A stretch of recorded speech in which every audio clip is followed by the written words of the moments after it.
Vestibular da Universidade Estadual do Rio de Janeiro, 2017. Ciências da Natureza. Utilize as informações a seguir para responder as questões de número 30, 31 e 32.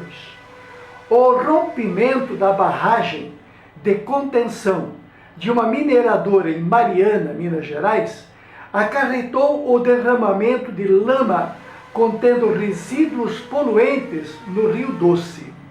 Esses resíduos foram gerados na obtenção de um minério composto pelo metal de menor raio atômico do grupo 8 da tabela de classificação periódica. A lama levou 16 dias para atingir o mar, situado a 600 quilômetros do local do acidente, deixando um rastro de destruição nesse percurso.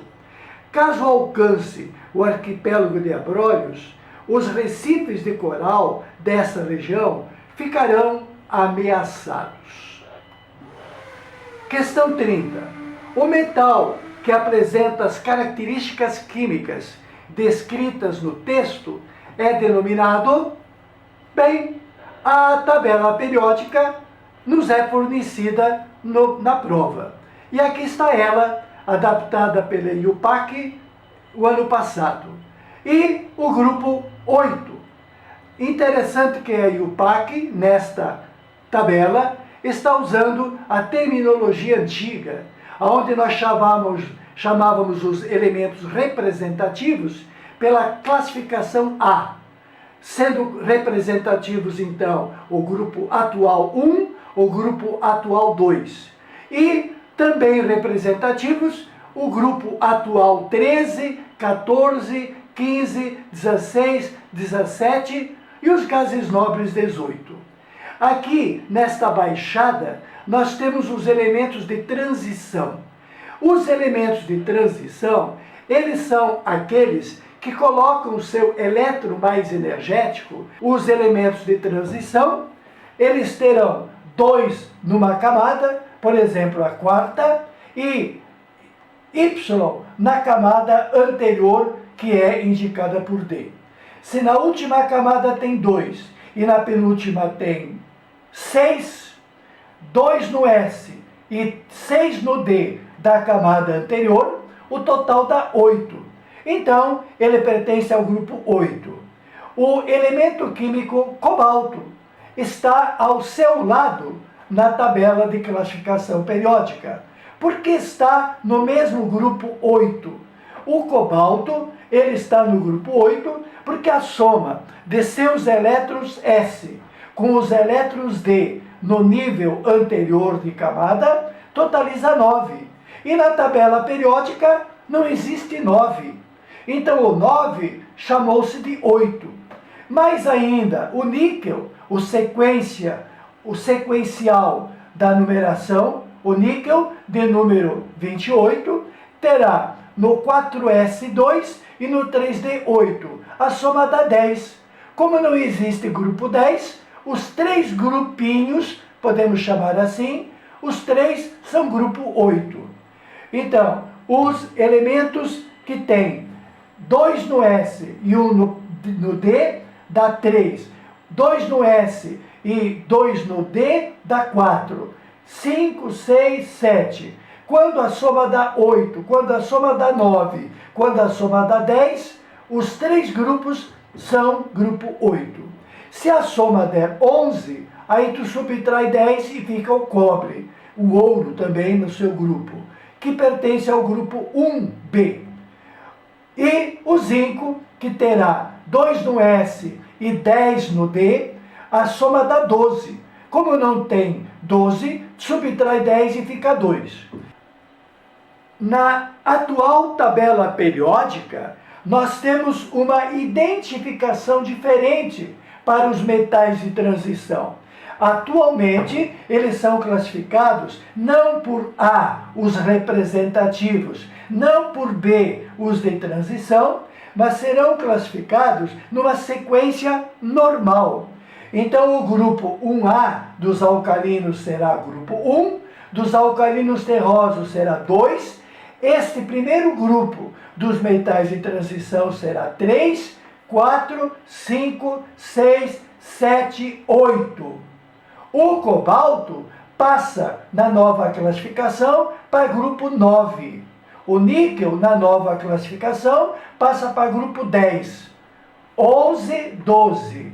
E o boro e sua família não é mais 3A. Ele é um elemento representativo cujo número sequencial será 13, 14, 15, 16, 17 e 18. Para todos os efeitos, a questão está correta, porque está falando do elemento do grupo 8 de menor raio. Ora, o elemento em questão seria um dos 3 nesta tabela, mas será unicamente este na tabela nova, porque este que é o grupo 8, o cobalto será 9, o níquel será 10. Este é o átomo do grupo 8 que tem menor raio. Ele tem o menor raio porque tendo menor número atômico, terá um núcleo com 26 prótons, enquanto que o rutênio e o ósmio, etc., terão números atômicos bem maiores, com muito mais prótons, num raio muito maior. Ainda sobre o texto do rompimento da barragem de contenção da mineradora em Mariana, a questão número 31. A água do mar em Abrolhos se tornaria turva se a lama atingisse o arquipélago.